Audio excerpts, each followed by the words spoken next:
Somewhere in your world, there's a man everybody counts on. When the money's short, they call him. When the marriage is shaking, they call him. When the church needs someone steady, they call him.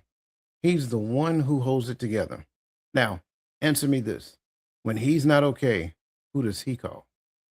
For a lot of us, that's the silence because the dependable man is often the loneliest in the building. Everybody comes to him, nobody comes from him. And he's learned to carry it so well that no one even thinks to check, including the people who love him most. Tonight, we're talking to that man. We're going to name the quiet exhaustion of being the strong one. We're going to take a wrecking ball to the lie that says needing help makes you weak. And we're going to answer the question you've actually been asking in the dark: who is safe to tell? If you're the man nobody checks on, tonight somebody's checking on you. This is the Hearts of Men.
I spent so long thinking I had to fight this by myself. But I can stand here today because y'all stood with me. Because you stood with me. We got you. Always. That's right, man. I ain't alone anymore. You're not.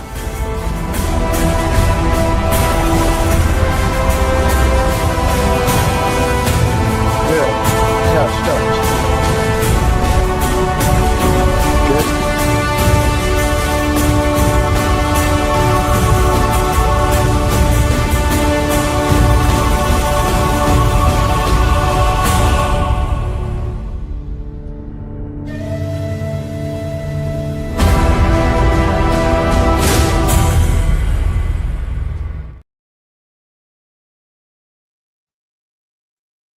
Good evening and welcome to this week's episode of the Hearts of Men. We are your hosts of this evening's conversation. My name is Dwayne Dwyer. I go by the Mindset Coach, and I'm joined by my brother, the son of Timothy, the available man, Mr. Tawami Gaddy. Brother Gaddy, how are you doing on this beautiful Friday evening? I'm doing good, bro.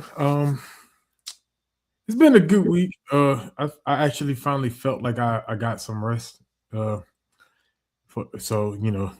feeling a little refreshed, and then of course, icing on top of the cake right now. I'm live here with my bro. We about to have a conversation I think is impactful. So I'm ready. Yeah, man. You and me both. I had a pretty good week. I have no complaints. Got a lot of things accomplished. And to that point, everybody's going to start seeing some more things unfolding. Those of you who were with us on last night, you started seeing it show up in the premiere. So just kind of give everybody a heads up. There's premieres that air on Sunday nights and Thursday nights at 7 p.m. Eastern Standard Time. So again, you're constantly having something that's coming through. So again, just want to make sure that I put that out there. But like my brother just said, man, this is the highlight of my week. This is the thing, one of the things, to be honest with you, that I look forward to. This really gets it kickstarted. It goes from Friday to sometimes Saturday, then Sunday. You get a double dose on Sunday, and then of course you get a premiere on Sunday evening. Then I skip Monday, then Tuesday comes back. So yeah, man, this is I love Friday nights. I enjoy Friday nights because, like you said, I get to participate in conversation with my brother, but we get to participate in conversation with what I tend to call the livest comment section in social media. So if you are here with us tonight, make sure that you get in the comment section and just say hello or something. That way we can shout you out by name. Because again, we appreciate you being here. You can be anyplace else on this beautiful Friday evening. And again, we value your presence being here. Also, you are a functional part of every show that we have. So make sure that you leave your comments. Make sure that you ask questions in the comment section because we will make sure that we bring them up to the stage somehow. So that said, good to see you and welcome the rebirth of Nick D. His divine appointment. Good to see you and welcome Crystal Everett. Good to see you and welcome Miss Robin Brower. Good to see you and welcome Quiet Storm 718. Good to see you and welcome Lisa Keys. Good to see you and welcome Atlas Keys, the Key Realty. Good to see you and welcome.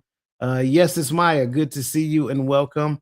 Let's see, who am I missing? Terry, good to see you and welcome.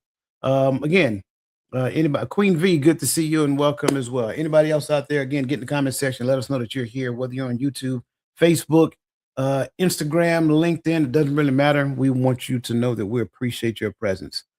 Yeah, this conversation here, I think I think it's going to be a good one.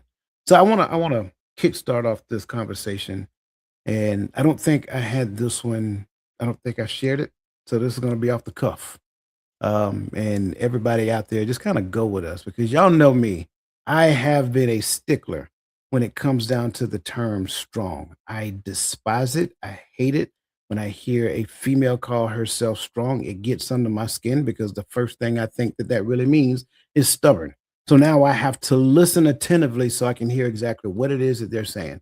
So that said, the question that I want to start this conversation off with is that we've talked about a strong woman before. There we go.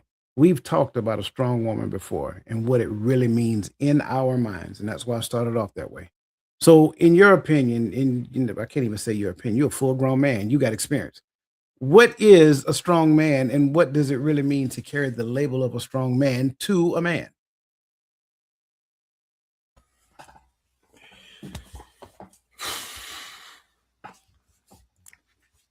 That deep breath was because, and I just realized I did it. I realized that I was in the middle of it too. But it's so do I first identify what a regular man is or a weak man?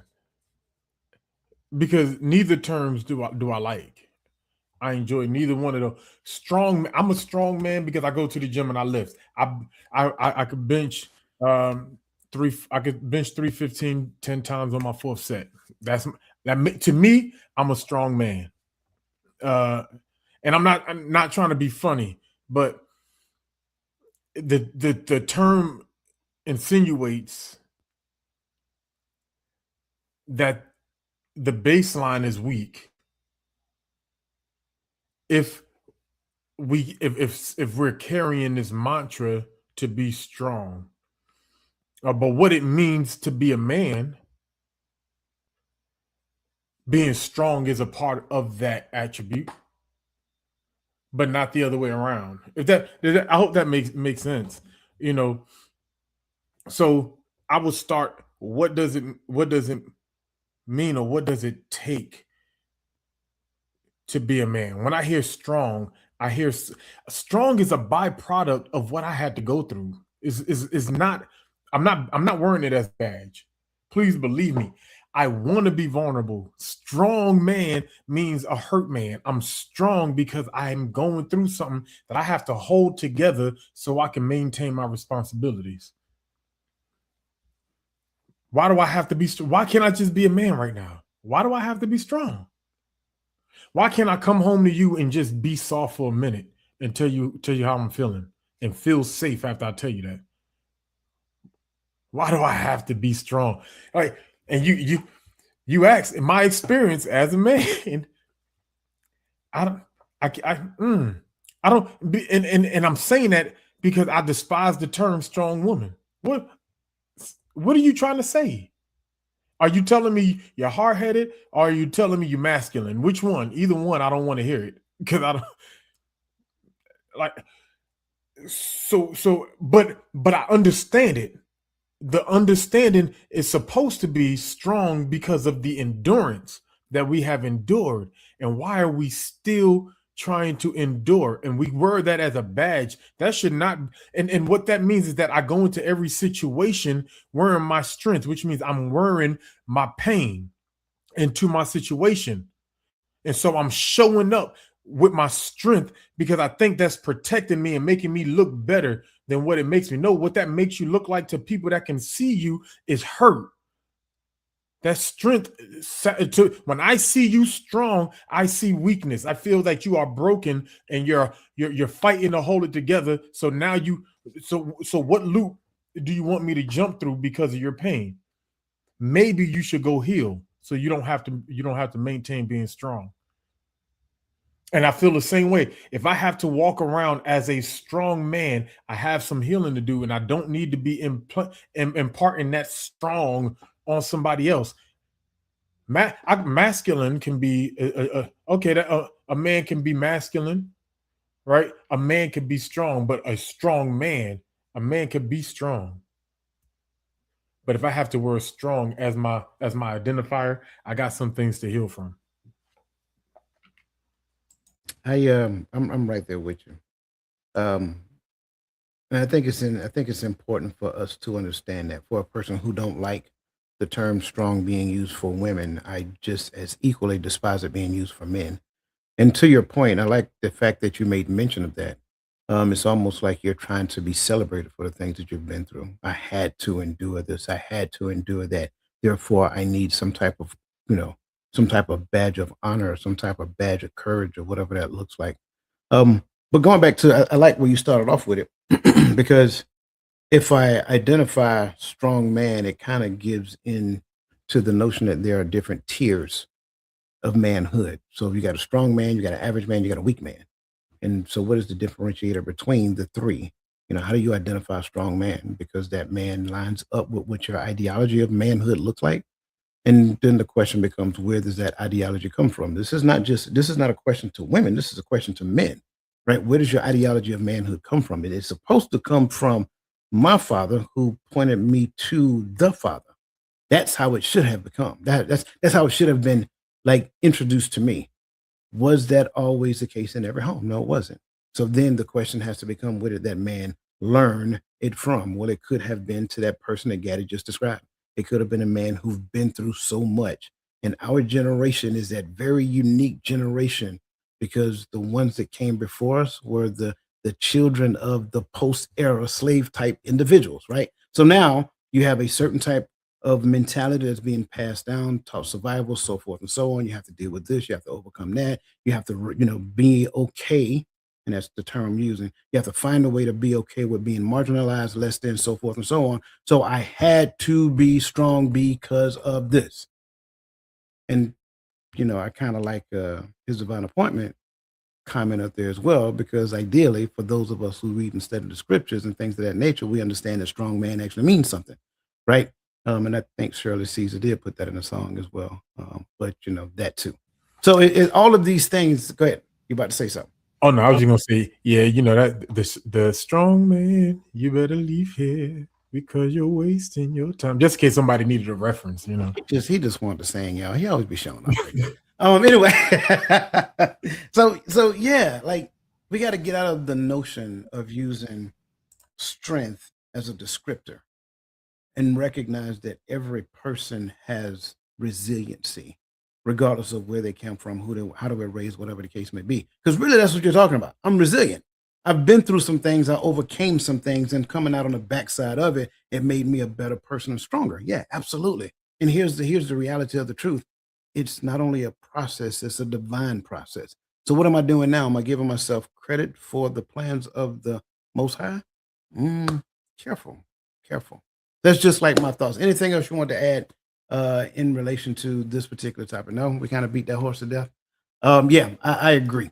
So that said, we're going to kind of get started You guys can tell I'm already excited because this conversation is going to be good. So, talking point number one is all about the dependable man.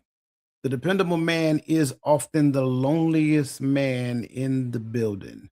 See, I believe the stronger a man looks, the less anyone thinks to check on him. Being everyone's rock quietly becomes a sentence for solitary confinement. Surrounded by people who lean on him and known by almost none of them.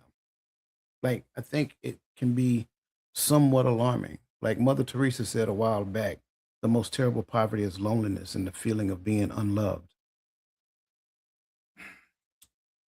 There is a statistic out there that says that the share of men with no close friends rose from 3% in 1990 to 15% in 2021, a five-fold increase. Only about 27% of men report having six or more close friends. The most relied upon men are often least known. So I guess my question to kind of get into this, and don't worry, audience, we're not going to leave you out. We got a question for you as well.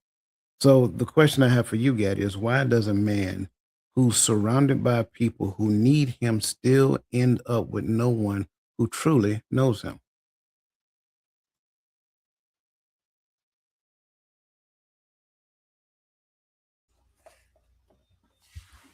Dependability is a drug. It and not just for the sake of its addictiveness, but how it clouds the judgment, how it clouds the mind. Um, when I'm dependable, or yeah, when I can become dependent on you, that becomes our relationship. One of the reasons I believe, and this is just working as a minister dealing with grief, right? Some listen to the immediate conversations, and you'll get what I'm saying. Some of the immediate conversations right after everything is said and done, right? And then the aftermath, you meet with the family. What overall concern is the work that they left for us to do, right? Do we have to do this? Do we have to close out any medical bills? Do we have to, how much insurance did they leave us, right? Because now the game has changed because I've been dependent on them. And I'm talking about when it's a husband or a parent, right? The hard part of, and I'm not saying right, wrong, or indifferent, but I think that the thing we don't realize is I have to take my time to stop and think about the person that's taking care of me in order for them to continue to be able to take care of me or be there for me. And I say that because I'm think about it in reverse. When we became leaders, we learned that our biggest asset was what? Our soldiers. Why? Because we depended on them. You give me a mission and tell me I got 5 guys to do it, and them 5 guys don't show up, I'm stuck. Mission still got to happen, and it's all on. I can't depend. So we don't look at it like that. We depend on those soldiers to accomplish the mission properly. Yes, we provide purpose, motivation, and direction, but in the flip side, they're dependent upon us, or we're dependent upon them, our parents, but we don't provide purpose, motivation, direction. We also look for that from them, and I'm just putting this out there for the idea of when someone is dependable. Now, I think is when you put into the aspect of it being a man, if it being a father or the older brother, or what have you, the patriarch, what have you, that person has 9 times out of 10 has not had to need the family because he had to make sure the family had what they need.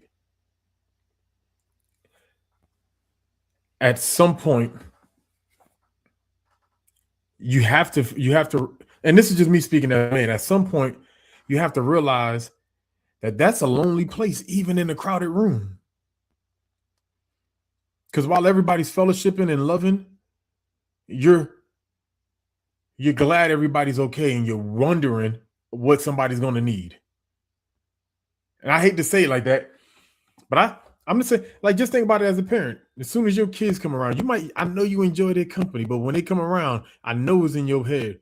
When they gonna ask for it, whatever it is. All right. And that's just, I think it's the nature of things in a sense, because I think we do it in all dependable relationships. And the why, I just think it just is what it is. Like, I can't pin it down. But for me, I just realized when you become dependent on someone, it not only, like I said, it not only becomes a drug that you become addicted to, but it clouds your judgment. It stops you from realizing that person may need you too. You know, let me say this first. Listen, make sure that you hit that like button. For those of you who are listening, make sure that you share it on your social media panels. Also make sure that you put your comments in the comment section as well. Do me a favor and let's give the audience their question, because I'm gonna give a little resistance on this for just a little bit. So I want you kind of just bear with me. But in the meantime, audience, I want to ask this question. When was the last time someone asked a dependable man in their life how he was really doing and meant it?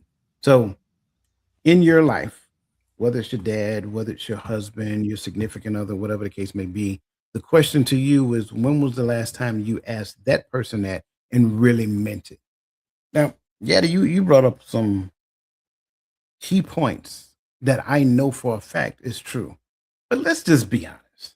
Like, as a man, don't we kind of like want that? We kind of desire that just a little bit, right? And so to that point, where's the break? Like, where's the break? Where's the break between me desiring them needing me and it becomes to the point where, like, dang, y'all don't even think about me at all like that. Where does that break it? If you can put it into words, I know for a fact that is a very difficult thing to put into words, and I don't want to minimize your skills because the brother got the gift of gab. So go ahead, sir. No, I like how you put that. I swear, ain't nobody more gifted than this brother right here. But to be honest, and this may not be directly answering your question, but it's for me to determine and for me to speak up for. Because and it's just maybe vulnerability moment. Maybe a part of it is me telling myself this. Maybe this is a part of my thought process for my ability to cope. That may be why I see it that way. That could be real. But when I think back on it, I'm like, is it not my responsibility to say, hey, I need you? Because I think sometimes a part of it is we don't speak up, because how do I lean on the person I know needs me? They have, and sometimes we start diminishing their capability. Can they handle this load? Can they handle that breaking point for me, once I have to determine that, but I have to speak up and say, hey, I need y'all. And I think whoever got you, they're gonna have you. Sometimes I think this is why a lot of people learned how to sulk. People learned how to sulk because I don't know. I've never been taught the words to say, I need you, but I need you. I need to know that you care. So I need you to see me in my discomfort and come to my rescue. Sometimes we get mad when we see people do it because we know they're doing it for attention. Yes, they are, but that's them saying, hey, especially if they don't do it all the time, that's them saying, hey, I'm broken. And this is the best way I know how to tell you, I need you, because I need you right now. Yeah, that was good. And I really wanted to kind of bring that to the forefront because, trust me, I know that that's the space that we exist in a lot of time. It is a very interesting dynamic to desire to be needed by the people that you know, love, and care about, but then by that same token want to feel like you're a human as well. And I think sometimes we lose sight of the second part because the conditioning is all about, well, if I need this, dad will always be there. If I need this, he is always going to show up. If this happens, he is going to put on his Superman cape and just show up and fix it. I don't even know how he does it sometimes. He just do it. And I think women do that as well. Don't mistake what I'm saying. I think women do that in their own right as well. But I think sometimes, a lot of times, we get so conditioned to that actually happening, to him showing up and fixing problems and having the answers for this and so forth and so on, to where once the problem is fixed, you tend to go on with your life as though nothing ever happened or whatever. And then it's not like you're paying attention to the other person, right? That's the key. You're not necessarily paying attention to the other person because you're living your life like it's golden. And then when you hit a little bronze, you're like, hey, the gold ran out. Help a brother out, help a sister out, whatever the case may be. Then they swoop in and do it and so forth. Well, wait, have you ever just once, hey, are you good today? I just want to just check on you. Like you ain't shown me nothing that said you wasn't. I just want to ask the question, how are you doing? You got this going on, you got that going on. And I know when I need you always showing up and the other people call you and you show up for them. Like, I just want to know before the dust settles, are you good? Are you okay? How can I help? And I don't think there's a lot of conditioning for that. And I think that runs the issue. And to my question that I asked Gaddy on the backside, for men who desire to be needed by their family, where is that pivot point? That pivot point where the desire of being needed, I won't say necessarily run out, but then their eyes open, be like, hey, you know, can y'all have as much love for me as we have for mama, or so forth and so on? I think the answer for me is that I don't think there is a pivot point. I think it's like a container, right? This is the contents in this container is me being filled. And now I can give, show up and do for other people, so forth and so on. But at some point it starts to do this because no one is saying, hey, you good? How can I check on, how can I check on you? Or what can I do for you today? And so forth and so on. Just that bit of inquiry does this. That's it. The answer may not be nothing, but just knowing that you care enough to ask the question goes a long way. Anything else you want to add to that, brother? Because yeah, I think that's a very interesting concept in that dynamic. Nah, man, I love that. I'm just still like, if we can get ourselves just to get on that thought process, what happens when the person I depend on, and it may not even be like a financial need or they need to come fix. It may be that person you call every night because you just need someone to talk to, right? Because, and yes, you're talking to them, so you can be, it's easy to say, oh, but they're getting it fixed too. I'm talking to them. They need something, say something, right? But they know what you need. And so they're going to be that ear. It's different when I say, hey, I need help, than when I hear you say, but how are you doing? What's going on with you? Just that switch right there in the conversation makes me know, like, hey, okay, it's not all about you all the time. Because I'm not going, and a person like that, they're not going to make it about them. Because that's not who they're conditioned to be. So please just think in your mind for 2 seconds, like, where would I be if I didn't have that person on the other side of the phone to call? And then you go check on them. Just give them a random call. Yeah, I think that's a good point. I like what Robin's saying here. Robin said people relate to what the man does rather than who he is. And I think that's key. And that was the point that I was making previously. It's more so of the deeds and not the person. So the person never gets to the point of, like, I mean, they're hopefully they're doing it from the source of their being, but at the end of the day, you never really know because the only thing you've done is you like dwindle that person down to the thing that they can do. So thank you for sharing that. Yes, as Maya says, I asked and mean it all the time. Genuine concern for the men, people in my life is important to me. That is good to know Thank you for that.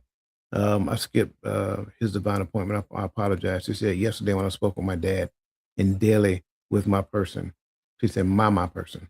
Um, let's see. The rebirth of Nick D says sometimes I believe the man who is everyone's rock may not express what is actually going on with them if others are in need, even if they know it will be received well. I think I think that's a key point because if you are conditioned to being there for everyone, again, I think you mentioned this too. If you're conditioned for to be there for everyone, you don't want to necessarily put them in a space to where now you need them.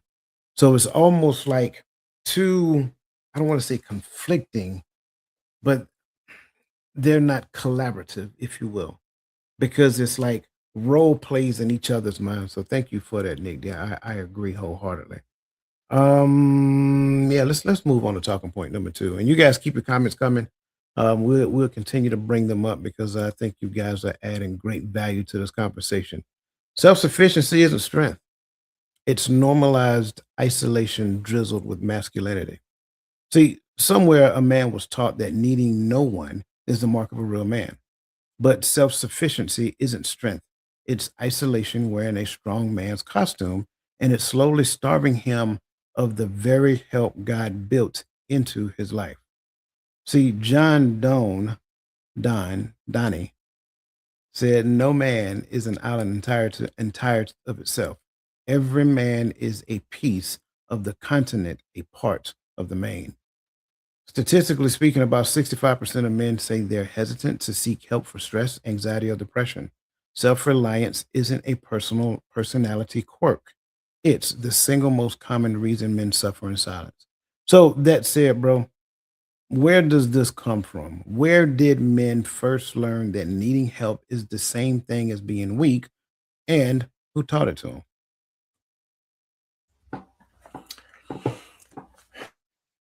For me, it happened in my teen years. And to be honest with you, it wasn't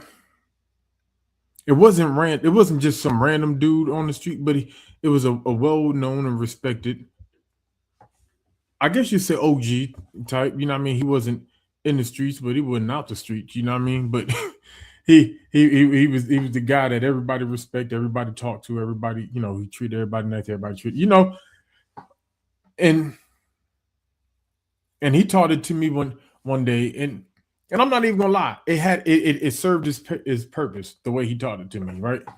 And he was like, hey, you cry for help, everybody's gonna see you as weak.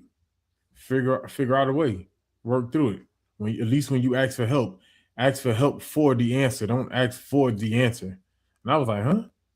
And it played its part in my life. I used that works. I don't you never come to me and say, hey, I need you to help me figure out how I'm gonna get out of this. If I need your help, I may be like, hey, I just need 20 more. Let me go get enough gas so I can get over to this place right here. And then I'm good. I got you. Matter of fact, I even give you 40 back once I'm gonna flip this. And then nah.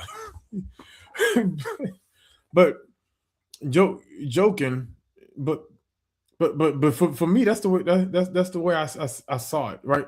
It was a good step as I continued to get out of the space that I was in. But what that caused me to do is to go through life never believing I needed anyone. The rest of my life, if I didn't call on help, if I was in trouble, I was trying my hardest to figure it out. You know what I'm saying? And where did people that ended up in my life that did help me out in small moments? Yes, but I thank God that He placed people there that saw there was a need. Because I sure enough wasn't going over there to cry about it. Because I had to figure out a way. And it took me a while to be comfortable doing that again, like saying, hey, I need help with this. See, that's interesting. Before I get started, listen, if you have not yet reserved your seat for the 6 Links webinar, make sure that you scan that QR code and take your diagnostic and remember your diagnostic for the the Six Links webinar on September 12th at 10:30 a.m. Eastern Standard Time. Again, September 12th, 6:30 a.m. and 10:30 a.m. Eastern Standard Time. Also, when you do your diagnostic, you're going to go all the way down. The master class is not available yet, so don't click that one. Go below that and then reserve your seat. That way you can actually be in the room during that conversation. Also, if you have not purchased your copy of Counting Sheep and Losing Souls, scan that QR code over there and get your copy. There is a book review on the 5th, I think. I think it's the 5th. Yeah, it's the 5th. So yeah, make sure that you it's just gonna be chapters 1 and 2. Chapters 1 and 2 on the 5th. So make sure that you have your copy and at least read chapters 1 and 2. That way we can have the conversation. And I'll make sure I get the link out early enough for that one. My response is gonna be different. Very unpopular response. So I think the most commonly sought after response is that you learn it from your dad. Well, sorry, I didn't have that luxury. And you guys heard me talk about the Uncle Brigade in the past. Well, okay, got it. I didn't necessarily learn it from them. I learned it from my mom. Now, how did I learn from my mom that men needing help is the same thing as being weak? Hello? Because that was her viewpoint of men. I hate to say it that way. And did she say that specifically to me? No, she did not say that specifically to me. But it was just in conversations that I overheard how she portrayed certain men, so forth and so on. And again, and I don't want anybody to think this is me bad mouthing her. No, that's not the case. If that's your thoughts, perish the thought. These are facts as it pertains to my life. And I think that's one of the things that we struggle with. We struggle with being honest about our reality so that we can learn from the things that we went through. I don't have that issue. So no, I'm not talking bad about my mom. I just want to make sure I clear the air if somebody's sitting behind their screen in a nice, comfortable home thinking that. But yeah, but yeah, that's where I learned it from. Like it wasn't a lot of good information I heard that came to me about manhood, just being transparent. And so when it came down to men needing help, no, because it was all about men helping. All about men helping. They're not doing this, they're not doing this. Or when they do this, they walk on water. So it's like in that, particular vein, it's like it's showing me something. And again, it's not an intentional taught. It's not, instructed into me in that regard. It's just what I've seen and what I witnessed and what I've heard. And unfortunately, when I did talk with the uncles was like, yeah, man, you got to do this. You got to do that. You got to do this. You got to do that. You got to man, no place did any of them say, yeah, man, just go over there and tell them how you feel. And then, they're going to, welcome you. And no, never, not one. It's all about what you can do. So, and I'm exaggerating it because when you really stop and think about it, that's really what you hear. People teach lessons through the lens of their pain. Why? Because they had to be strong. So now when you're teaching that child through the lens of your pain, that child is absorbing your pain, and that child, that the expression of your pain now becomes that child's reality. So now it becomes the thing that moves them forward and live their life. I was going to say it becomes their identity. That's their personality trait now. And then you wonder why you see these 19-year-old, 20-year-old, 21-year-old females on social media talking about all men. You ain't been with enough men. Hopefully. Right? Because if so, then we having another conversation about your mama. Because what were you exposing to? And I'm so glad you went this route, because I tried not to go this route on purpose. Because it can start to sound like a bash session. But I don't think, especially a lot of single women, I don't want to say they haven't taken account, but maybe they have now. But at least for when I was coming up, when we were coming up, we heard a lot of these are female conversations were happening in our dining room at air length all the time. He ain't this, he ain't that. All he good for is some plumbing work. And so, guess what? Then you wonder why we grew up to become professional plumbers because like this is the conversation, and I tell people that all the time. My whole life, the one phrase that I heard more than anything else, probably heard more than "I love you, son," was "men ain't." I've heard that 1,000 times a day at the minimum. Like every conversation y'all have, it meant it is so much ain't this, and ain't none of y'all got none. Why y'all still talking about them? That's my bad. I'm so glad. Lord, my mom can't come get me for that. But I'm just saying, you took that route, but we have to be careful for the conversations we have around our little boys and our little girls because they are internalizing them. Absolutely, absolutely. And for me, I'm just being transparent. I grew up in a house full of women. So it wasn't just my mom, it was my aunt, my grandmother, my cousin, like so forth and so on. I was happy when a dude came around because I'm drawn to that person. Like for real.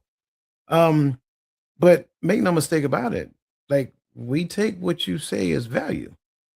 We take like even when you have those experiences that you did not necessarily resonate with and it upset you and things of that nature. Like it's almost like when we get of certain age, it's almost like we shoulder those emotions to a certain point and don't let us get to know the individual because now we mad at them for you.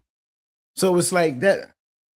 I can't stress this piece enough because I know we like to say, you know, as little kids grow up, they start crying if the dad is around or the uncle is around or whatever the case may be. Like, get up, boy, brush that dirt and stop crying.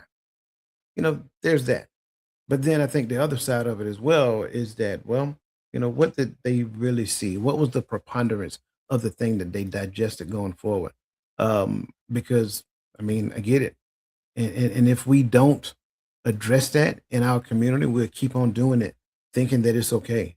Look at how I turned out. I turned out good. No, that's not an answer. Right? We're taking, in my opinion, I think at that point we're taking grace for granted. Right.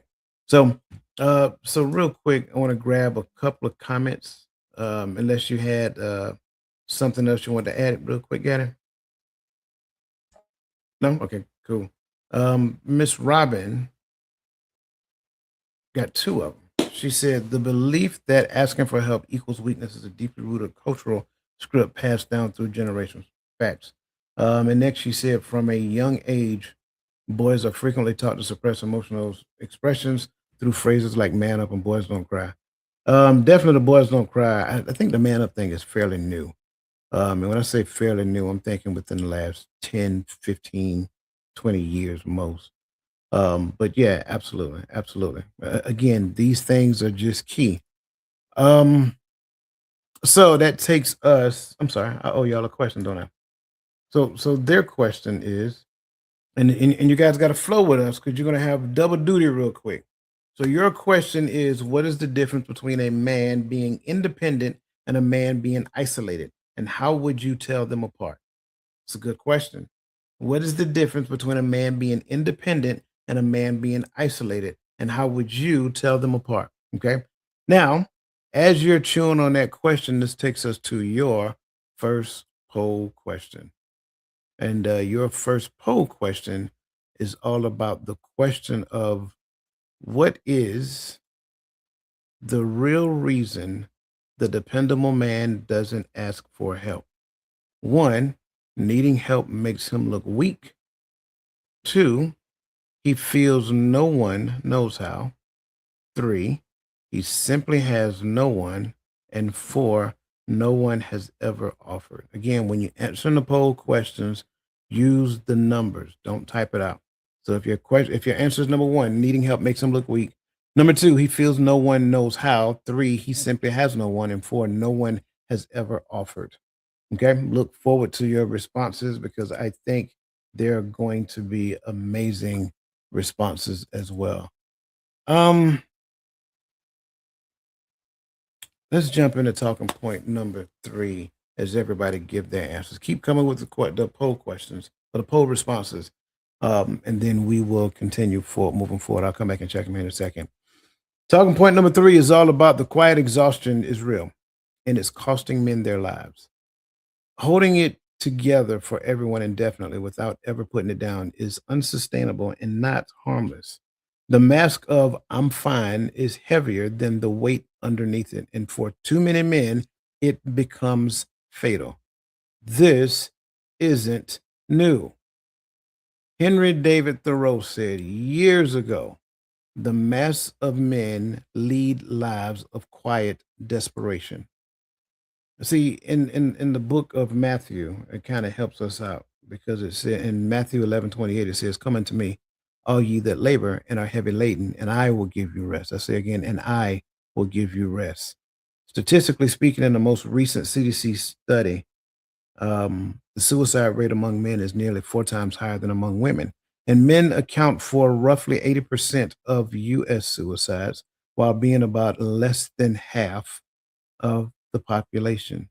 The strong, silent man is not a safe man.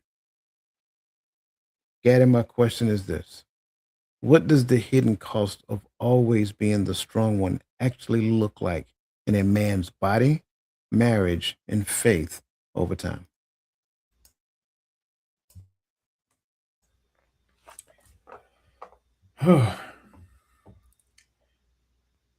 The strong one, especially the silent strong one, if I'm gonna slide that in there, um,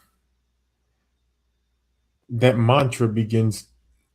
It corrodes. It corrodes that which is attached to, and so attached to a man. And I learned this to be more so true recently, like just looking in studying and even talking to my doctors and my cardiologists, my therapists. A lot of them is like, wherever you could relieve stress, because this you need to go find you things, release it, get rid of it, whatever, because that buildup, may be the stress. Both, and my cardiologist and my therapist both say maybe the stressor that led to your arteries restricting, because they didn't clog, they restricted, right? So that caused the heart attack. And I'm like, so breathe, stretch, shake, let it go. Okay. Uh, but and it's easier said than done, right? Because at what point do I get to, you don't really let it go. I can go to a boxing gym, I can go play basketball, I can do all that stuff. It'll be those will become pastimes, but I don't take that as a release, because anybody who's ever been at a point, there's a difference between punching a bag and shouting out a quick cuss word. You know what I mean? I'm not telling nobody to go cut, but y'all get what I'm saying. So you've done it. You put your face into that pillow and just screamed and shouted as loud as you could, at least once, right? Because you had to let it go, but nobody also was allowed to hear it. And it was good for the moment. It allowed you to go to bed and sleep. But guess what? That monkey was dancing right back on your shoulder when you woke up in the morning. I know. Speaking from self, like, and so to me, it just it corrodes. Like, that's what it did. At least that's what it did to my body, right? I don't know if it played a part, but I know right before the body, right? And I'm just following along, right? And once those things go, just what do you think it does to the faith? It puts a lot more stress on it. I'm not saying it removes the faith, but it's a lot harder to have faith when you got the not just see. There's a difference between leaning on faith and living on faith. Because some people have gone through some things, they just got to live on faith. I know I know some young women in the churches in and out of the hospital for years before they even got to high school, going through treatments. They got to live on faith. Every treatment, their life is in the balance. every surgery. All right. Some of us got to lean on faith because we went through some things for a little while. But there's some people that gotta live on that faith. And for me, when you think about that. Your marriage is gone, which means as a man, your kids are probably gone, and your body begins to deteriorate. You have to live on faith while still showing up and being faithful to those that still depend on you. All at the same time. And you just want to quit. And quit don't look the same way that it looks for everybody, but sometimes you just want to quit. You just want to just go in the house and just sit down, lock the doors, turn off the phone, turn off the everything. Don't answer nothing and just disappear and hope everybody forgets just for a little while until you want to come back out that hole. Like that's what it feels to me. That's what it looks like. See, for me, I'm gonna have to go backwards on this one. I'm gonna start with faith first because I want you guys to imagine, um, and I think everybody is guilty of this, riding down the street and you're going at a certain speed, and then the light goes from green to amber, and you hit it just a little bit, just get a little bit more gas, just so you can get beyond before that light turns red. I think when you come to me and say I need some help, that's when I punch it just a little bit. If you guys are used to driving manual transmission, if you was young when you was driving a manual transmission, you learn how to quick shift, right? And you quick shift to get up, rev up RPMs to gain speed at a rapid rate. Then you skip a gear and go to the next gear, right? Quick shifting. Well, that high revving is exactly what Gaddy was just talking about, because I think that's the thing. And I'm not saying it's bad every now and then. I'm saying it's bad when you have to do it all the time. The wife need me, the kids need me, the wife need me, the kids need me, and don't let me have multiple kids. Oh, the wife need me, the boy child needs me, the wife need me, the girl child need me. You know, I'm still working, I'm still doing all this other stuff, and it's like I'm putting out fires over here, I'm putting out fires over there. I don't even take my fire suit off no more because it's like fires are always happening, little brush fires. Oh, daddy, honey, could you? You never get to the point to where you identify yourself as the man that is faith filled, not faithful, which is what people like to talk about all the time. And when they talk about that, they generally talk about that from the standpoint of cheating. I don't like to talk about cheating because cheating is what you do when you're playing a game, right? Faith filled, because faith should be the driving force behind your marriage. It should also be the driving force behind how you live your life. But if I'm constantly on alert, constantly moving, constantly doing this, constantly being requested because I'm constantly in need of, then I never get to the point to I get to do those things to where I can actually be that pillar in the house that you guys really need me to be. Pray, meditate, speak over you, so forth and so on. Those things are absent in my life because I'm constantly redlining. And then you're getting mad at me because I'm sleepy at 8 o'clock while I'm watching a movie. I'm always on the go. I'm always redlining. You always. Then we get cute with it. We got this thing called a honey-do list. What? And it's socially acceptable. In fact, it's the norm. So I think all of these things factor in to what I tend to call a slow decay. That's what happens in a man's life. They slowly decay and dwindle down to nothingness. And I keep telling the story, man. I'll never forget. And I'm not going to call no names or whatever the case may be, but I never forget walking in the house and seeing a grandfather sit in the corner by the heater while the grandmother, the daughter, the granddaughters, and the great grands ran around the house, talking and laughing and joking with one another. And this man is just sitting there with his legs crossed and just sitting there watching the game. And I went in, I sat beside him, and I started talking to him. That's what actually happens, in my opinion. It is a slow decay over time to where you just simply dwindle down to an existence to where it's, atrophy. You slowly dwindle down to an existence to where your voice can't even be heard anymore. You served your purpose in those in those needed years to where now the need, well, you can't do what we need you to do anymore. Little Tay Tay done grown up to be a full grown man now. So little Tay Tay gonna come and cut the grass. And so I'm just being honest. It's a real thing. And again, I'm just, being honest. The slow decay to where they don't want to do anything, they don't want to have a voice, they don't want to say anything. They just allow whatever happens that, and you'll hear it. I mean, pick and choose your battles, bro. Well, what does that mean? Think about it. What does that really mean? Pick and choose your battles? Hmm. Interesting. Very interesting. So that's kind of like my response because if we're living a life the way we're supposed to be living, it is a life of faith.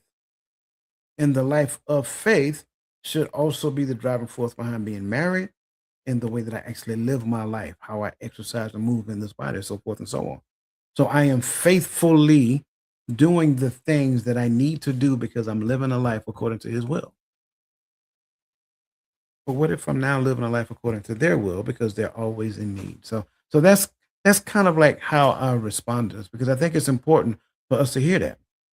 Right? That question that we were just talking about a few minutes ago, how are you doing? Is there anything I can do to help you? That goes a long way. And unfortunately, I don't think a lot of us will ever tell that. So I'm gonna take my foot off the gas for a second, Brian. Turn the floor back over to see if you had anything else. I mean, you hit on stuff that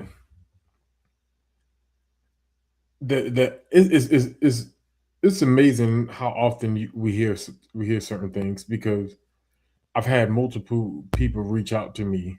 I think I shared this with you, uh, maybe last week or whenever me and you talked. But reaching out to me, and I don't know if maybe they got social media with whoever, and telling me the problem was, yeah, and this part of the conversation that both people said to me was, yeah, you had an opinion. I understand you have an opinion, but did it have to be voiced? Was that wise for the sake of your marriage? So is the lesson I'm supposed to take that if you want your marriage to survive, you just let whatever happens and don't ever speak? And then I started realizing when you said what you said, how many times I've seen that, and and this is not new. Like there's really a generation of men that just paid the bills, sat in the corner, and shut up, and they only put their foot down when they really, really had to. But other than that, and it's just weird to hear someone say that. Like y'all really expect men to not have an opinion in their own life. This is a thing we're teaching, but to God be the glory. Yeah, hey, I agree with Atlas Keys the Key. Don't take advice from that person, whoever that person was. And if they hear me, I'm sorry. Well, I'm not sorry. I'm just transparent. Yeah, that's sad. That's sad that somebody would actually say that you had an opinion but didn't need to be voiced. But you had a question. Did that need to be voiced? I'm just, I'm just okay. I'm done. I'm done with that. It's I don't know, man. And we call that living, by the way. We think that's living. And and think about this as I get ready to transition on. Think about the grandfather that's sitting in that corner, and the grandmother is hanging out with her daughter and her daughter's kids, and I'm sorry, her daughters and their kids, and think, what do you think you're teaching those grandkids? What about the grandson that's in there seeing Pawpaw sit in the corner with not a voice? You don't think that grandchild now becomes me? And I'm not only hearing what you're saying about manhood, but I'm seeing it, what my life is going to look like when I get older, or could potentially look like when I get older, unless someone pulls me aside and starts speaking life into me at an early age. Because I don't think you realize when I say the slow decay, it's like I'm looking forward to a slow decay, No. Why? Why is that okay?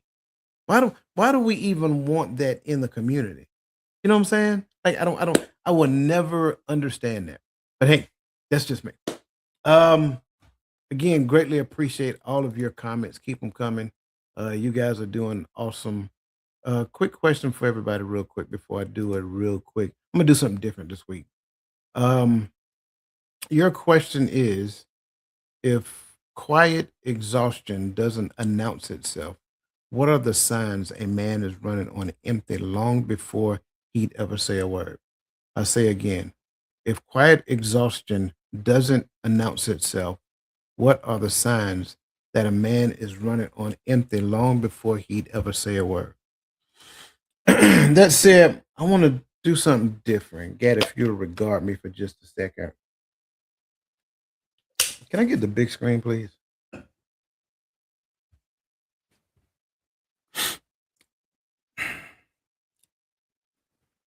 I wanna show everybody something real quick. And if you're watching this and you're multitasking, I want you to stop and listen closer. Just give me your undivided attention for a couple of seconds. I promise it's not going to be long. Because I want us to kind of identify where this starts. See, when a baby is born, watch the whole world or watch what the whole world does for the mother. And don't get me wrong, it should. There's a shower, there's a meal train, there's literally a village asking, "How are you holding up, mama? What do you need?" Card after card, visit after visit. We built a whole language of care around her, and trust me, I thank God for it. Now, watch the father in that same delivery room. Everyone walks up to him and asks the same questions. How's the baby? How's mom? And he smiles and says, they're great. Everybody's great. And nobody, not one single person, turns to him and asks, how are you?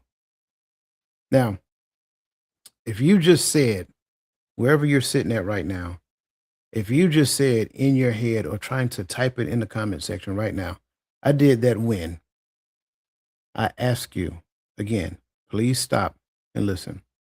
Because that very simple act of trying to justify one act in one moment at one time is the very reason why we are divided right now. My point is this right here, day one, that's where it starts. From the first hour of his fatherhood, a man is quietly assigned a role. You are the support, never the supported. You are the one who checks on people. You are never the one who gets checked on. And here's what the data shows roughly 1 in 10 new father go through what is called postpartum depression, too.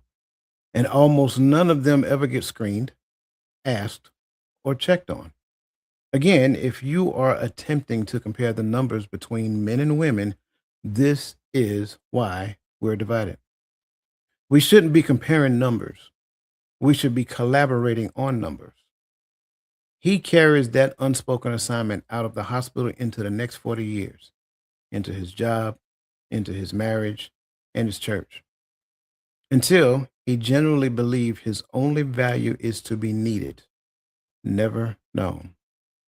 He carries that unspoken assignment again to it gets to the point where that man finally just says, I'm fine.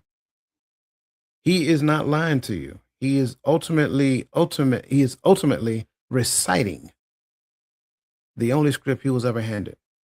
I'm fine is not the truth. It is his training. And every man in this room, every man watching right now, you didn't choose to be closed off. You were conditioned into it before you could even hold your own child. The loneliness of the dependable man is not a character flaw. It is a role. And he was never casted in it. And not once did he audition for it. And now the mirror for every person watching. Who is the dependable man in your life? Your father, your husband, your pastor, the brother who always shows up. When is the last time you checked on him? Not for something you needed, but for him, because he is running the same script as well. And he is waiting quietly for years. for just one person to break it. But here's the good news, and it's the whole gospel in one move. See, the God we serve does not walk up to you and ask, how's everybody dependent on you? He says, come unto me, all ye labor and are heavy laden. For the first time in that man's life, the man who checks on everybody becomes the man who is now checked on by his Father. You never, I say again, you were never meant to be the foundation. You were meant to be the rest on one. I say again, you were meant to rest on one. So if you can come, you can bring me back big screen, please. Bring me off big screen, please. I think it's important for us to mentally process that. Like, let's get outside of all of the hoopla that happens on social media that keeps pitting us against one another and recognize that we need one another. Recognize that we're better together than we are apart. So my question is, Gaddy, because you've been there too, and I've done it. I've been, listen, this has been my common term. When you say the words "I'm fine," is that actually true? Do you believe that script you were handed, like the image you must portray? What do you really believe would happen if you was to say the real sentence, like right now, not after this show, but if you were just to be completely honest and share exactly the answer that you had going through your head, what do you think would actually happen? So if what I think would happen right here, right now, in this moment, on this camera, in this screen, in front of this community, and I'm keeping it a bean, I'm keeping it a buck, right? I love everybody here. I believe everyone in the chat will show the love. You know, if you need us, you know, we got you. You know, we love you, brother Gaddy. And I know they're gonna mean it. I know they're gonna mean it. I'm 100% no. If I say this is how I feel, they're gonna say, we got you. You need anything, just call brother. I know it. I know it. After the show, me and you gonna talk in the back office, all right? And you might check and you might check on me tomorrow. But I'm gonna come back to the next show smiling, having a good time with y'all, and continue on with the next conversation, and we're not going to bring it up again. And I will be back at the space to where I have to learn how to figure it out. This ain't the first time you done been through. This ain't the first time you've been a little sad. This ain't the first time you done been a little long. Man, get over it. What you gonna do with that free time, right? And that's how my mind is gonna work. And I'm just being honest, right? But does that mean that now that I said it, that I'm going to turn around and say what that replacement sentence would be? No. Unfortunately, my conditioning tells me it ain't going to serve no purpose to shout it out in public. Keep it to yourself, take care of it, and get on with it.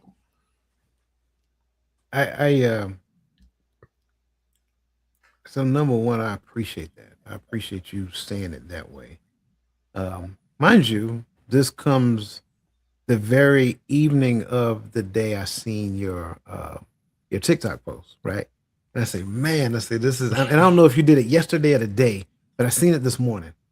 And I said, man, he is absolutely right. Because, you know, this is something that I have been thinking about for quite some time. And to that point, men who struggle with "I'm fine," and I don't mean struggle with "I'm fine" as though they have a problem saying "I'm fine." No, "I'm fine" is their automatic response. But men who struggle with "I'm fine" also struggle with reaching out to others who are "I'm fine" as well, because they really believe "I'm fine" means I'm fine, but it's not. It never means I'm fine. Listen to me. It never. If we was to tell you the truth, "I'm fine" doesn't even scratch the surface of reality. Do you really want to know what I'm thinking right now? I feel like Jack Nicholson. You can't handle the truth. You know what I'm saying? Listen, I'm just saying. Like that's what we really think. You can't handle the truth. Because at the end of the day, we don't think, I'm saying this right now. This is the wrong way to think it. I'm telling you up front. this is the wrong thought to have. But we really don't believe that you mean, what's wrong. We really believe a lot of times when you ask what's wrong, which is asked just like that, which means that you really don't. It's like you see a look on my face, therefore now you're concerned. And you really want me to tell you why my face looks like this. You don't really want to know what's wrong. Why are you reacting and why are you responding this way? So I'm fine. I'm just being honest with you. It's never true. It's just our way of appeasing the question that you're asking because we believe that's what you want to hear. Now, if we really answer this question, sit down, get a pen, take some notes, because I'm about to spew. And I mean, let's just be honest. Because on the other side, we believe that you want me to ask, what's on your mind, what's going on, and to be interested in what it is that you have to say and give you my undivided attention. But it's almost like that's not it's not an expectation in return. And again, I'm telling you, I'm not saying that you did it. I'm saying that this is how we think. We don't really think you want to know the truth. We just think you need to know that everything is okay. I'm going to give y'all the actual definition of I'm fine. Cause I think it's the question in the background, right? That nobody's going to ask. And this, when you think back on all the people that told you I'm fine, it's going to hurt your feelings a little bit, but it's okay. It's not personal because you've done it to somebody before too. When I say I'm fine, what it means is I got it because you don't. I don't believe you're genuine. Or I think you care to know that I'm going through something, but I don't think you care to do what it takes to help me get through it. So I got it. When I say I'm fine, and I'm going to say it with a smile too, you ain't going to know all of that is written in the background, but I'm going to say I'm fine. But I can't share it with. Because Dwayne called me and said, "Hey, you fine, bro?" I'm like, "Hey, bro, look here." But I trust him with that information. And 9 times out of 10, I know my brothers know if I call Dwayne, if I call Roland, you know what they're going to say in response to whatever I say? Nothing. and that's it. You know what you going to say if I tell you what I'm going through? Everything I don't want to hear. I don't care. But here's the funny part. When someone heard you say nothing, in their mind, it's like, oh, that's just terrible. No, it's not. We don't need you to fix it. Like, I mean, listen. Yeah, it's. I think it may have been. I can count on one hand, to where, if I'm being honest about something, if you start giving me your perceived solution, I'm fixing to stop you in your tracks. I didn't ask you to fix anything. I didn't give it to you. You asked what was wrong. I told you. What was going on? I told you. What's happening? I told you. And you jump into fix it mode? Stop. You're doing too much. Back up. So, and I get it. Some people say, well, that comes with knowing a person. No, that comes with being an adult. I'm just see, this is why I keep saying social media on large scales, not every place. I don't think everybody on social media has your worst interest at heart. But social media on a large scale, it's confusing. They just spew information out there. Oh, well, at the end of the day, no, that's not true. Agency matters. I should be, and it looks like this, because we believe that people are supposed to be mind readers. And at the end of the day, I should know, because you're sharing a thing with me, that I should be springing into action. No, you are a full-grown adult. I heard what you said. Okay. What's next? What do we need to do? And next, if I see fit, if I sense you want to go further, ask me a question, then maybe I just ask the question, how can I help? But at some point, just because you're sharing information with me does not necessarily mean that it's time for me to jump into Mr. Fix It mode. No, that's not how it works. So when people heard you say that, I just automatically know, oh man, that's it. Ain't nobody offered to help. That's not how men work. I'm not telling Gaddy what's going on with me because I want him to get on the plane and fly to Georgia. No, bro, I got my guy. He know me better than that. And if I'm sharing it with him, we talking. This is how men do. So I think that's important for people to understand because there's a young lady out there who is upset with her guy because he won't let her fix his problems. It's not the problems he is looking for you to collaborate in. It's him. He wants okay. He wants you to speak into his hate. That's it. I hate to say it that way. I get into that later. He wants you to be able to speak into that. And sometimes the best response I can receive, hey, just let me know how you need me. Because that shows me that you know that I got this, but also let me know that the moments if I feel like I ain't got this, you got me. And that's sometimes all we need. And we don't, I'm telling y'all just don't understand. When you over articulate, we shut it, the volume went down as soon as you went right past, because you 9 times out of 10, you done said the point already. We heard it, and everything else is add on. And we know that you're going to get it in. We know it, and we love it. And so we're going to let you talk. We're not listening though. But we heard the point. I know that's so bad. Y'all getting the tea tonight. I'm listen. If y'all ain't sitting down there doing this right here, like what that brother said, this right here. If y'all not doing that, you're missing it. I'm trying to tell you, you're getting the tea.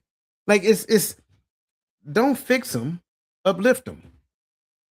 I say it again, don't fix them, uplift them. If he has a whole lot on his plate, he is doing a lot. You'd be surprised if y'all just standing and talking, you'll be surprised what a back rub would actually do. You know what I'm saying? I'm just saying, you'll be surprised. You think this is the thing. No, it's not.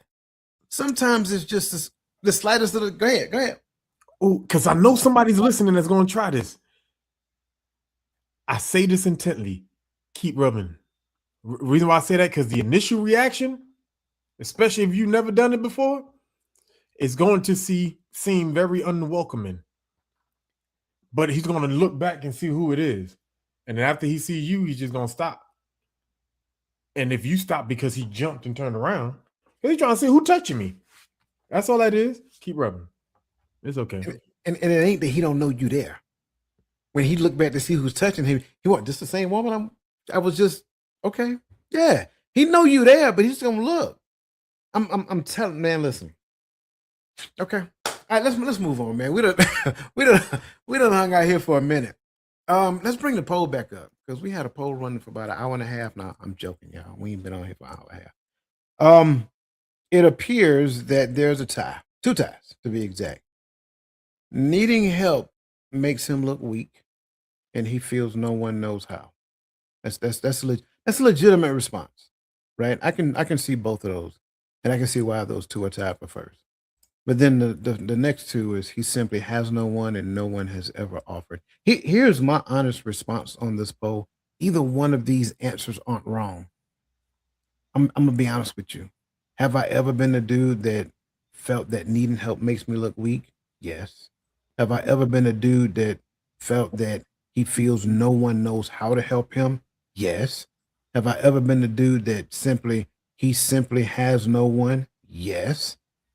And the last one, no one has ever. Yes. I've been all 4 of these dudes. Easy. Yeah.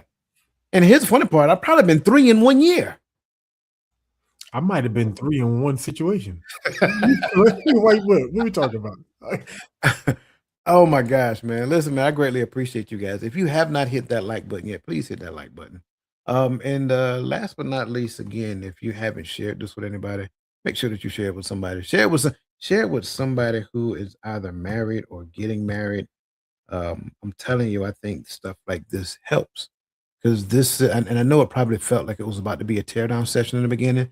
That was never our intent from jump. It was always been our intent to reveal some information that a lot of people don't like talking about, so that we can start peeling it back and get down to the root cause of the situations that we have been dealing with for years. So again, share it, hit that like button, and let's keep going. Oh yeah, shout out Uganda. Good to see you. Image Church dash 06U. Good to see you and welcome. Did we? Yeah, we did that one already. So I guess if strength was never carrying it all alone, then what is it? Like, let's talk about the real strength, what real strength actually looks like. Talking point number 4 is biblical strength. Biblical strength is being carried by God and honest with brothers. I say again, being carried by God. People don't like to talk about that. And being honest with brothers. See, real strength was never carrying everything alone. Biblical strength is a man strong enough to be carried, leaning his full weight on God and honest enough to let a few trusted brothers in. I say again, a few trusted brothers in. The hero of faith isn't a man who needed no one. It's the man who knew whom he needed. Dietrich Bonhoeffer says, he who is alone with his sin is utterly alone. Statistically speaking, even when they're struggling, men don't reach out. In one national crisis text analysis, fewer than 1 in 5 messages came from men, despite men making up about 80% of suicides, like we talked about before. Strength that never asks for help isn't strength. It's a slow, silent surrender. So, that said, Brother Gaddy, what does it look like for a strong man to be genuinely carried by God and by brothers without feeling like he's failed?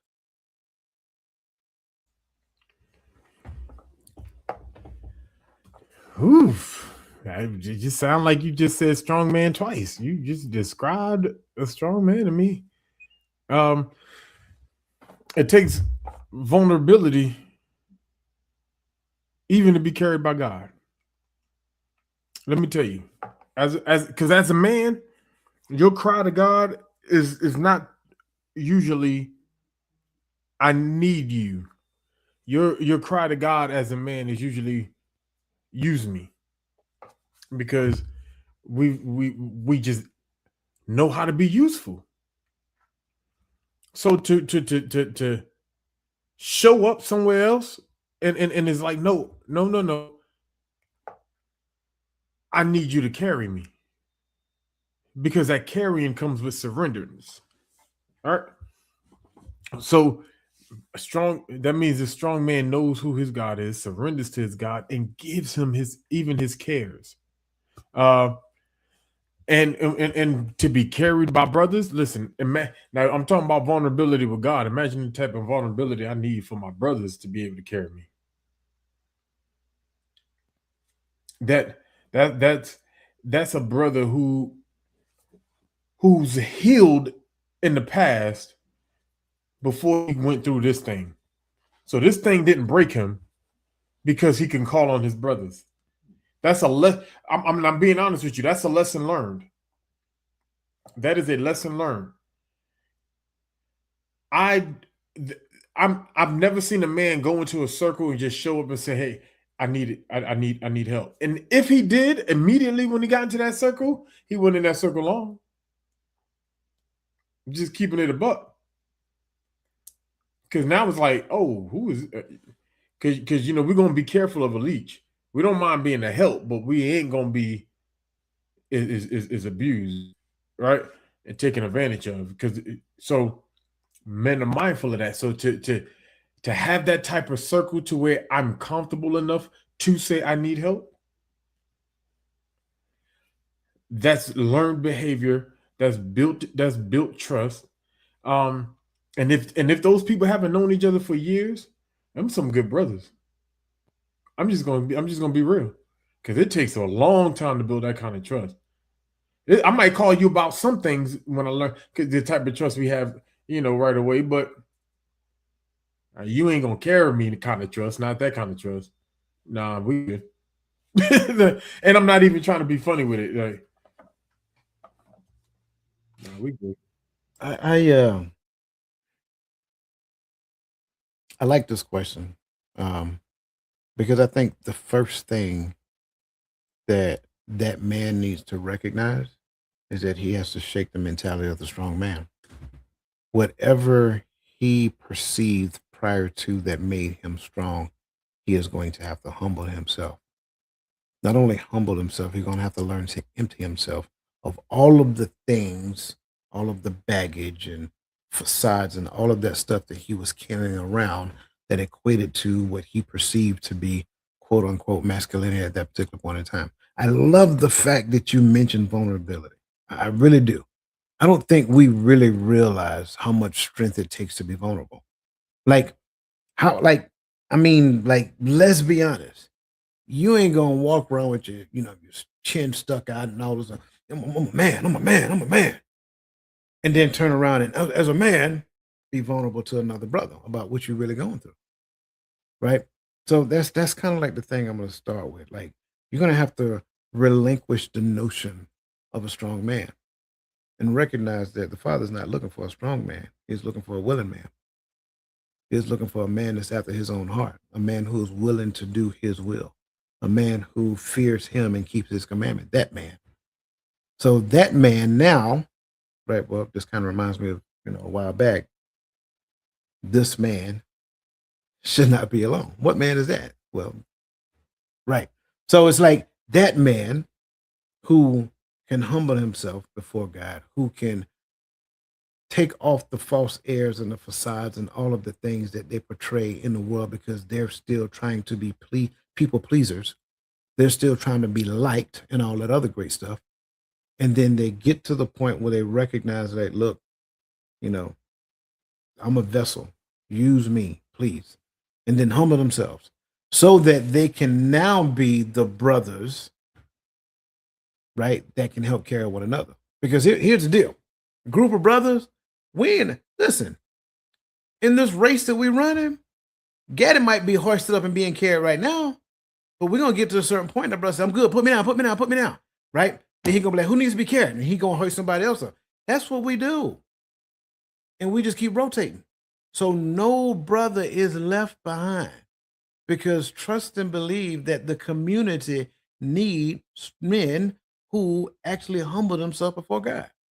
And to the outside world, that man looks like a strong man. But inside the brotherhood, they can be vulnerable to one another. Oh man, somebody missed what I just said. They can be vulnerable to one another. To the world, they look strong. Within the community, they're vulnerable because there's no judgment, there's no ridicule, there's no backbiting, there's nothing but support and love. That's the key. We're not stepping on anybody's toes. We're not trying to fix anybody. We're not trying to do any of those things. We just want to be there to either listen empathetically, because let's just be honest. We may have like experiences when it comes down to certain things, but I dare not assume that his experience is my experience. And I might be pointing in the wrong direction. If I am, I apologize. I dare not assume that his experience is my experience, which is, I think, the number one thing that we do. We do this wrong in error all the time. Soon as this brother starts sharing his story, we automatically come back with our story. Who cares? Bite it. Hold it. If he is sharing something that he is dealing with, that's the most important thing that happens right now. It's not the opportunity for me to share mine because I think mine was just as bad. No, it is not. The only thing that matters right now, and this is what empathy requires, is for me to listen to what he is sharing and imagine me being in his shoes, regardless of whether or not I wore the same kind of shoes before. That's what this young man got on Timberlands. You got on Doc Martens. You want to talk about your Doc Martens, but he talking about his Timberlands. Forget your little raggedy Doc Martens and listen to him talk about them Timberlands for a second. Listen to what he is saying. Ask questions about what he is saying. And then in the end, how can I help? Biggest mistake that we make.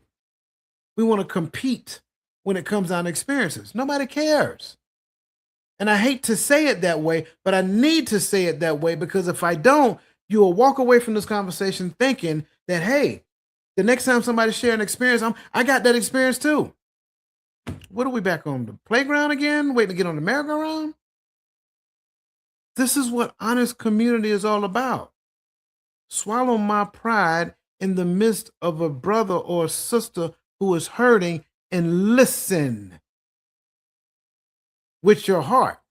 That's the key. Listen with your heart. And then when they're finished, respond to what they said from the space of a loving brother or sister. That's how the Father shows up in the midst of us. Wherever two or more gather in my name. Well, guess what? If your brother and sister is hurting, it's in his name. Because the Bible says that we're supposed, I'm just gonna paraphrase it. We're supposed to shoulder each other's burdens, and we're supposed to share in each other's joys. Well, if the brother is hurting, you're hurting too.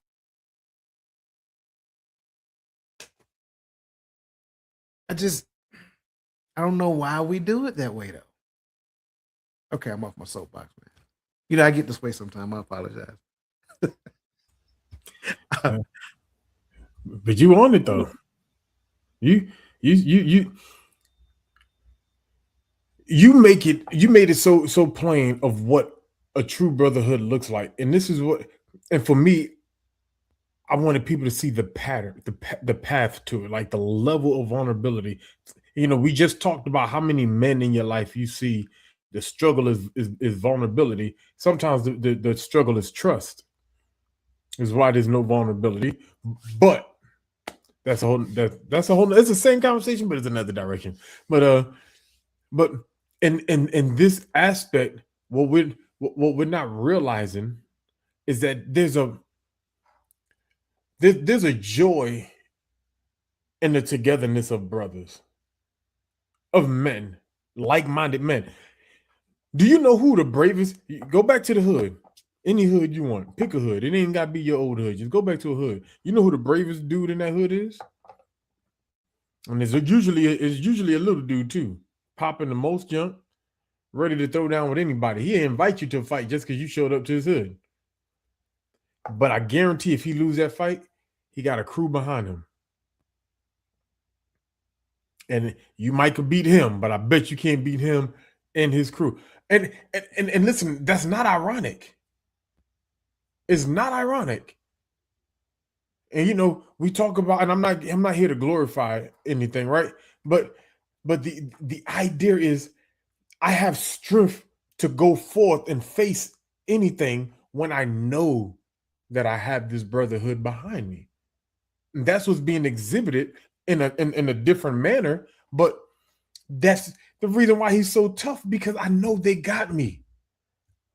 And some of us, what you've seen as toughness is not us truly being tough, because being tough is being able to face the thing that is bothering us, to face that boogeyman. But we don't face that boogeyman so a lot of times because we're facing it by ourselves, and it's easier to kick that bucket and deal with it later than have to deal with it when I'm alone. Absolutely. And the by yourself is the thing. Like, I think that's don't you realize the enemy wants to get you by yourself? The enemy wants to get you in isolation, because that's when you're most vulnerable, when you're away from the pack. So I think this is a great point to jump into, a great time to jump into talking point number 5, because talking point number 5 is all about the real question: who is safe to tell? See, I want you guys to think back to when you were kids. How many conversations did you have with your parents about how to select good friends? Or did you just go out there and randomly find a friend, and then you come back home and say, "I don't like that little piece of hair little boy. I don't like that little snotty nose little girl." Stuff like that. They just tell you the friends they didn't like, but they never told you how to find good ones. And I think that's the key. Like, who is safe to tell? See, most men don't stay silent because they don't want to help. They stay silent because they don't know whom they can depend on for it all. Honesty without wisdom gets men burnt. I'm going to say it again. Honesty without wisdom gets men burnt. I can't stress that piece enough. So the goal isn't to tell everyone. is to find a few who are trustworthy, confidential, and pointed toward the Most High. See, Timothy Keller said, to be known and not loved is our greatest fear. But to be fully known and truly loved is, well, a lot like being loved by God. James 5:16 says, confess your faults one to another and pray one for another that ye may be healed. Statistically speaking, the silence has a measurable cost to where only 41.6% of men with mental health conditions receive treatment compared to 56.9% of women. Not a glaring difference in the statistical facts, but still yet, based upon per capita, it is a huge difference. So, Gad, I got to ask you this silver question because you went down this path, and I'm glad you did, and you did it right on time. I know you were dancing. I got it. I'm with you. What makes another man safe to be honest with, and what are the red flags that say not this one? While he is answering that question, women, I would like it very much if you put the answer to this question in the comments for women, because I'm not convinced that they're 100% the same.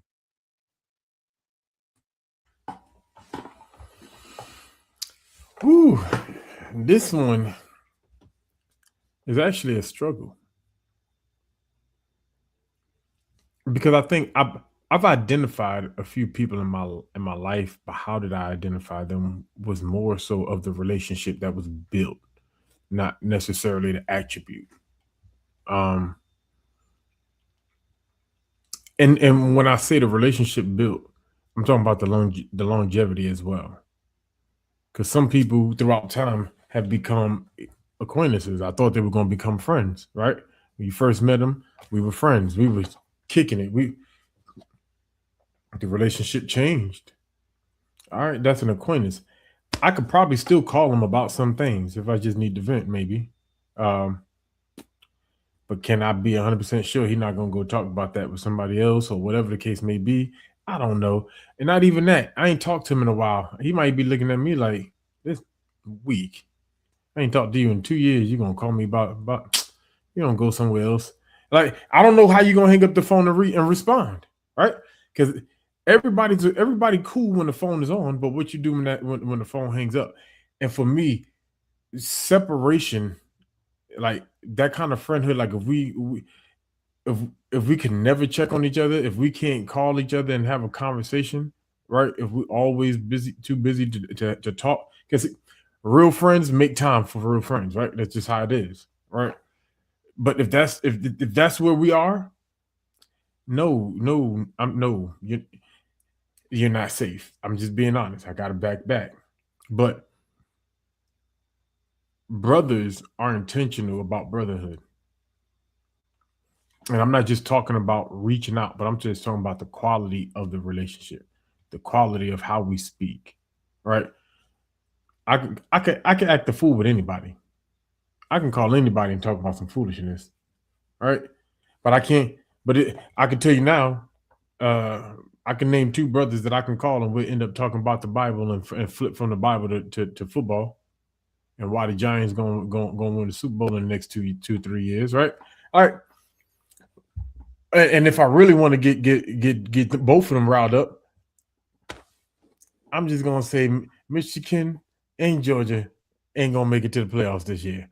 And then and you know what I mean? And I guarantee we'll have a whole hour conversation about, right?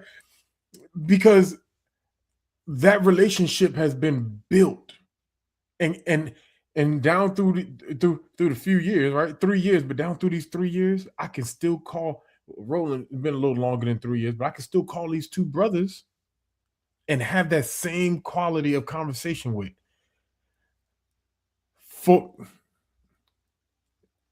I don't know which team she's talking about, so I ain't even gonna go there. But in reality, I know that I can call that same brother and tell and let him know what I'm going through, because he's not going to mismanage it. He's not going to judge me through it. And here's the thing: if he's going to respond, he's going to give me sound advice. I know it's going to be something that is actually going to be. And I'm not saying when a female says it's not quality, right? But men don't respond often because we know that's not what we're looking for. And so if he responds, I know it's because he knows I really needed to hear it. But that's why I hang my hat on that. Yeah, I'm with you. I don't think this is a question that we sit around and think about. I think it's just an answer that we know. And for me, initially, it's belief system initially. Do we believe the same? Because what I believe equates to ultimately equates to how I behave. Um, I've observed you and how you handle other brothers. I've observed when brothers have been vulnerable with you and what that meant to you, how you handled it, things of that nature. Um, and going back to a group of brothers, which I think to me, and I know a lot of people are not going to agree with me when I say this, but I'm not saying it for you to agree. I'm saying it for you to consider. If there's a group of brothers, if one person is going through something, then we should come together for that one person, right? Like maybe I didn't have contact with that brother, and one of the brothers say, "Hey, man, I need to let you know XYZ about this brother." I appreciate that brother from telling me because I didn't know. Like it's easy to get caught up in some other stuff and just miss the signs. So how do you handle it? What does our connection collectively mean to you? See, I think a lot of times we be fearful of and I want you to hear it because what I'm talking about is not gossiping. See, am I trying to be malicious when I share this information with my brother? Because if it's malicious, it's gossip. If it's trying to help, because we're supposed to be a support system when that brother is available, want to talk, feel. So that's not gossiping. That's godly. That's how we take care of one another. And I think when I see that, when a brother has the ability to overcome the internal fear of what someone else may perceive that they're doing and actually do the right thing and say, hey, man, I need to talk to you about this because, you know, XYZ. To me, that brother right there, that's trustworthy to me. That's a trustworthy to where most people aren't going to see it that way because they still have this notion of gossiping running through their head because they don't know what gossiping is and they think gossiping is just simply talking about somebody else. Well, again, what is the end state? What is the intent behind the conversation? Is the intent just to drag the brother name through the mud? That's gossip. If the intent is malicious, that's gossip. But it's like, look, man, we need to be a support system for this brother whenever this XYZ. Okay, that's not malicious. That, my friend, is brotherhood. That's who I need in my corner. And I don't know, bro. It's frustrating because it's almost like, and I don't think people know this, but the fear of being hurt by brothers exists. And we don't talk about that enough. Like, look at the average man and see how many friends they really and truly have. Because if you're being completely honest, they were burned before by a brother that they had real close to them. I mean, like, when I say burn, I mean rotisserie. You know what I'm saying? All their business out in the street. Like, man, I confided in you in my time of need. And now I don't even know who this cat right here is. And they know everything about me. Like, how is that the case? So it's like when I look at your mannerisms, when I look at, what you believe in, I listen to conversations you have. I see how you deal with other people. I see you being trustworthy and so forth and so. Come on, man. That's a brother, man. Okay. And I'm gonna get off my soapbox again. I've been on a couple of soapboxes tonight, y'all. I apologize. What did I first say to you when we first?